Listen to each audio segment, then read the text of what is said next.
Hi guys, and welcome back to another DrAce video, and today we're going to be playing MotoGP 22, and it's time for another time trial challenge here today with Dani Pedrosa right here in the fantastic Jerez de la Frontera circuit of Jerez. Brilliant track here in Andalusia, and this one was actually by recommendation a long time ago, which I unfortunately never got round to doing until today. So thank you to Sarath for recommending this one ages ago, a time trial with Dani Pedrosa here in Jerez. We're finally doing it here today.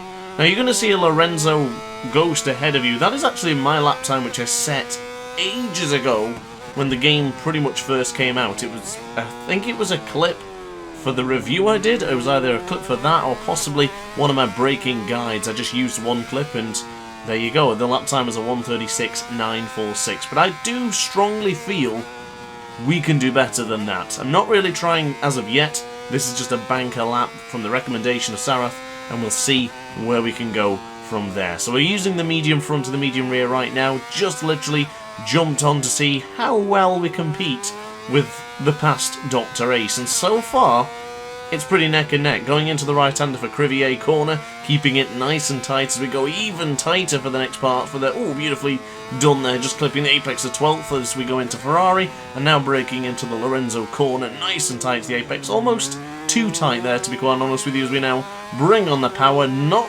very good exit compared to what we did with the Lorenzo, so across the line it's our first lap time. It's a 1:37.034. Now the lap time to beat, technically, I guess, was one lap time that's only just beaten me, to be honest with you. It was 1:36.7, which I was very surprised, or at least 1:36.9, I think it was, something very similar, 1:36.69 should I say.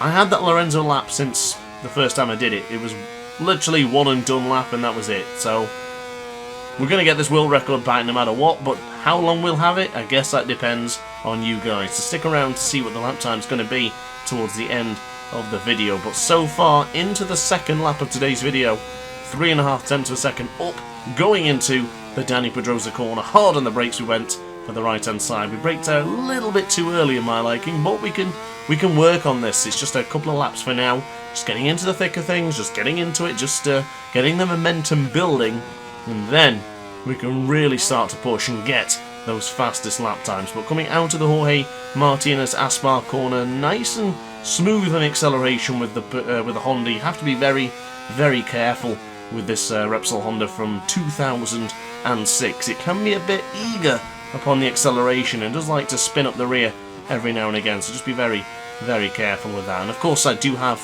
traction control on its minimum setting, which is number 1, which I guess why the bike kind of slips and slides, but to be honest I prefer it that way, so that's why I've gone for that option. But now coming out of the Lorenzo corner, we're going to bring on the power, charge down the back straight, and across the line we are going to take top spot on the leaderboards. It's 1:36.515.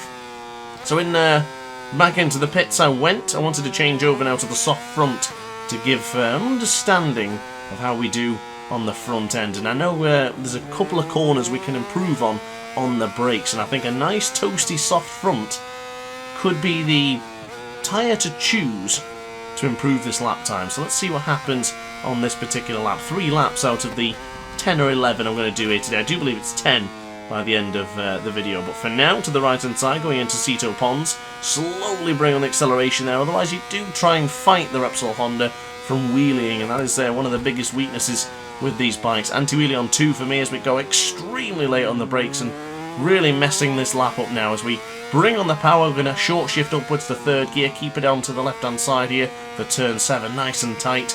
Slowly bring on the power, just kissing the rumble strip there as we now dive into Jorge Martinez Aspar corner for the 3rd time asking, and now chuck it to the right hand side.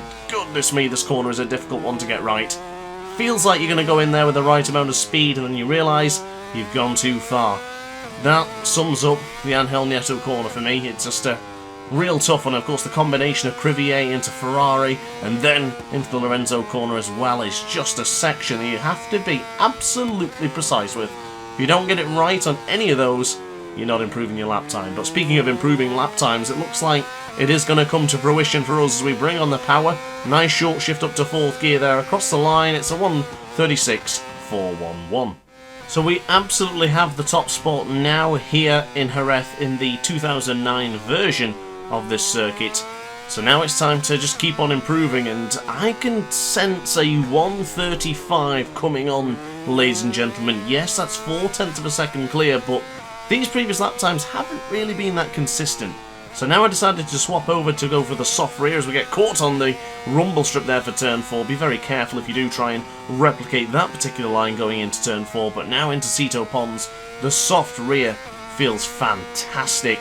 It is going to start to slide towards the end of the lap time because of course it is going to get rather warm, and pushing as hard as we are right now, it's probably going to really heat up very rapidly. But for now, I love the feeling of the soft option rear. The soft front is also feeling absolutely stupendous, so we're just going to push as much as we possibly can now here in the 4th lap here in Jerez as we now go to the left hand side, keeping it nice and tight for the Aspar corner. Really lean on the RC212V, I think it was back in the day, back in 2007 as a matter of fact. I do believe now, after looking at the bike, seeing the rear sort of mudguard and the way that particular bike was set up, I think this is the 2007 version, so if I've set you astray, my apologies, I've corrected it now. But into the right hand side for Ferrari we go, getting really wide there on the exit. That has just really scuppered our chances of improving on this particular lap time. Just one minimal mistake, and that is all it took to absolutely scupper our chances in this one. But nonetheless, don't panic, don't fear, we are going to improve on the next lap, I assure you. So into turn 1, nice and tight to the apex, really firm and really strong on the brakes there, but also in control. Of course, that's what we're always aiming for when we're doing these time trials, and already up by 2.5 of a second, 2/10, oscillating between the two times there as we now go to the left hand side for turn 4. Got to try and avoid going really tight in the apex there. It's not a good idea. We'll try and improve upon that as we progress in this particular challenge. But into turn 5, still 2/10 of a second clear. Be careful on the acceleration here to try and avoid the wheelie scene. The Honda from Pedrosa was still trying to buck and weave in the air ever so slightly, but don't worry, we go wide here on the previous go, so keep it in nice and tight for the man whose corner's named after him there, Dani Pedrosa, of course. As we now go to the left hand side for turn 7, keep it in nice and tight. Just clip the rumble strip if you really want to, but I kind of like to really put the knee sliders on the rumble strip rather than actually going over it into that particular corner. But now brake nice and early, well before the rumble strip as we go into the Angel Neto corner. Unfortunately, I didn't heed my own advice for that particular corner, but now into the right hand side, nice and tight for Pellequi. Beautifully done there from Dani Pedrosa. Execution is his middle name right now as we go to the right hand side for Crivier. Turn 12 is rapidly approaching Ferrari. Keep it in nice and tight. Ooh, the tyre is getting really warm now, but thankfully only on the left hand side for the final corner as we go into the Lorenzo. Ran it deep somewhat, but going for that V-shaped line which the Hondas tend to prefer, we're going to bring on the power, and unfortunately we are going to improve, but not by much. It's only a 1:36.382, but the soft tyres still feel pretty good even at this stage. We've done 2.5 laps now, or 2 laps and a little bit of fast paced intense action. So I was going to see what's happened now when we go for a few more laps here in this particular run. So into the left hand side for turn 4. There's the mistake we made previously on the prior lap, but now into the right hand side, just very close to the Ghost. It's actually saying we're ahead of the Ghost now, which as you can see on screen is not the case, but don't worry about that for now, as the right hand side of the tyre is still getting a little bit too warm as we now go firm on the brakes just after the 200-metre braking marker. Now to the right hand side, really tight to the apex. Short shift up to second, short shift up to third, and then go to the left hand side here for turn 7. Nice and tight if you can keep it as really as tight as that. You're laughing, you're going to do a good job here in Jerez de la Frontera. But from Jorge Martinez Aspar, this is when things get difficult. First lap, not a problem. First sector, second sector, cool. Third, fourth sector, yeah, things get a little bit tense. So to the right hand side, we're up by a fraction, a smidgen almost, going into that third split. But now into the right hand side, this is where men are made, this is where heroes are born, legends are made. And to the right side, ooh, that looked like I cut the corner, but the game didn't register it. It might have been really close. The game's usually pretty top notch when it comes to invalidating laps, but bringing on the power, let's short shift upwards ever so slightly, just trying to keep the front end down across the line. Is it going to be an improvement, but by how much? Not a lot. But a 1:36.343 is still nothing to scoff at, and that lap time wasn't really that clean. We did make a few mistakes in the first 2 sectors. This one is going to heat up quite nicely, ladies and gentlemen. I do feel like we can get into the 135s with not much of an issue. It's just about piecing it together, and that can be tough. So far, I feel like we've got into a bit of a rhythm now. Soft option front, soft option rear is pretty good, but I do think this might be the last attempt on these tyres until we go back into the pits and at least just change them over. If we can stick to the same brand, that's not a problem, but if we have to change the compound, then so be it. We can certainly give it a try. But coming out of the Pedrosa corner now, nice and smooth on the acceleration as we lunge it in to the left-hand side for turn 7. Slowly bring the bike up to a 0 degrees lean angle, then launch it back over for turn 8. Going a little bit wide there, but it's not too much of a problem as we now go nice and early on the brakes for the Angel Nieto corner, nice and tight if we can, following that racing line. You see the deep marks on the track there from where the riders have been as we now bring on the power now to the right hand side for Alex Crivier. Keep it in nice and tight. Get it in nice and tight once more for Ferrari without touching the rumble strip. It's going to be neck and neck with the Ghost as we go really firm on the brakes of the bwin.com sign as we go nice and tight to the apex once more. Bring on the power, short shift to second, short shift to third. Oh, that's key. That is massive. That has made a big difference, and across the line, a 1:36.204. So after a small ponder and looking at the lap times, I'm going back to the medium front. I think I need a little bit more stability on that front end. Now, the tyre didn't seem that bad with the soft front, and it didn't look like it was overheating at any point, but I'm just curious to see the performance difference between the medium front and the soft front. So let's just try it out in this particular lap. You've got to try and invent things as you go, on the fly, whatever it needs to be. We're going to try it here today. So to the right hand side for Cito Pons, we're going to be neck and neck with the Ghost, running it a little bit deep there, looking like Alex Barros back in 1993, I think it was, when he made that mistake going into that particular corner and crashing out of the lead. Correct me if I'm wrong, or tell me I'm right, it's entirely up to you. But into the Pedrosa corner once again, nah, that was not good.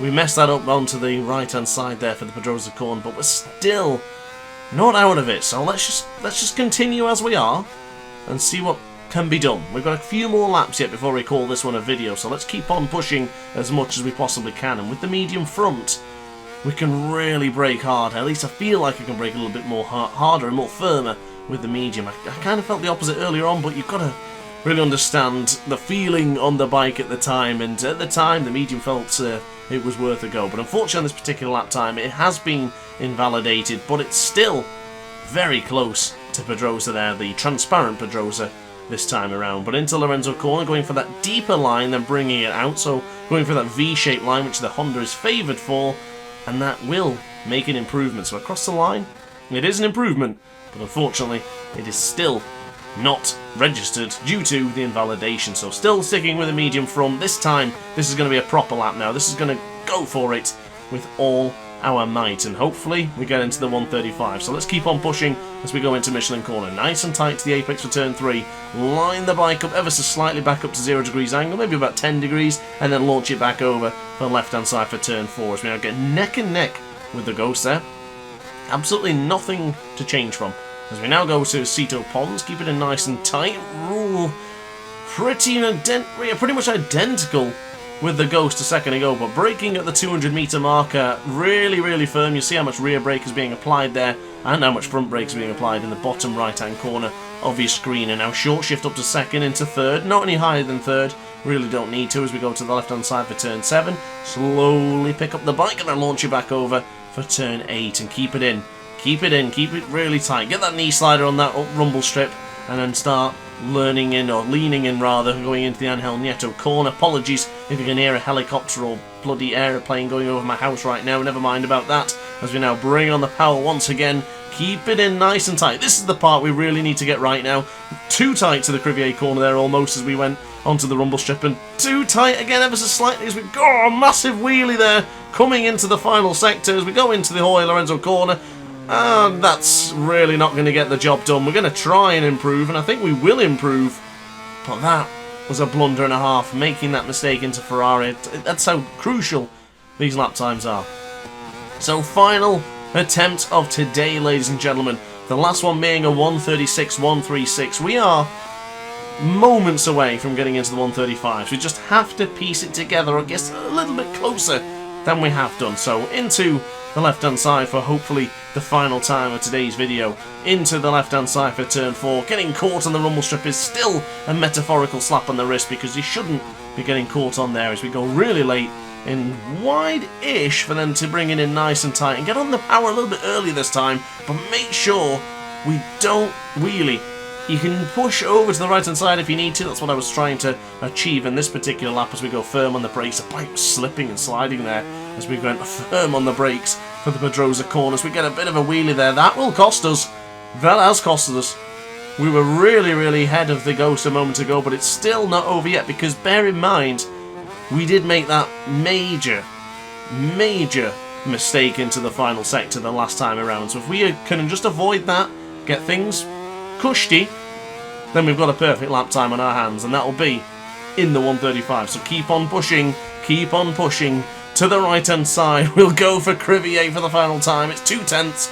Can we keep it in nice and tight? I detected a small wheelie there, but this time it's pretty clear. Braking on the bwin.com sign, sliding the rear in that is probably not going to get the job done, but that V-shaped line with a nice short shift upwards here could be enough to give us a 1:35 lap time, and we've done it.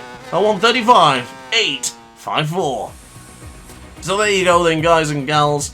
A possible ideal lap time of a 1:35.639, of course, would have been better, but I'm not mad with a 1:35.854 by any way, shape or form. I'm pretty happy with that lap time. And of course, guys, if you want to compete and challenge my lap times, then you can do so with any console or device you want. I'm on PC, so if you want to follow my Ghost, you will have to use PC. But if you want to compete, be sure to take a screenshot, a picture, whatever you've got, and send it to the Discord server. The link is in the description down below. But guys, thank you very much for watching as always. I hope you enjoyed the video, and I hope you appreciate another top spot on the leaderboards for DrAce. Thanks for watching, guys. Like, comment, and subscribe, and ciao for now. Oh hi, didn't quite see you there. Good to see you're still here. If this video didn't quite sate your appetite, then why not watch some more DrAce content by clicking the video shown on screen now. Furthermore, if you would like to follow me on social media, you can do so now with the links down in the description. Consider subscribing so you don't miss a single DrAce video.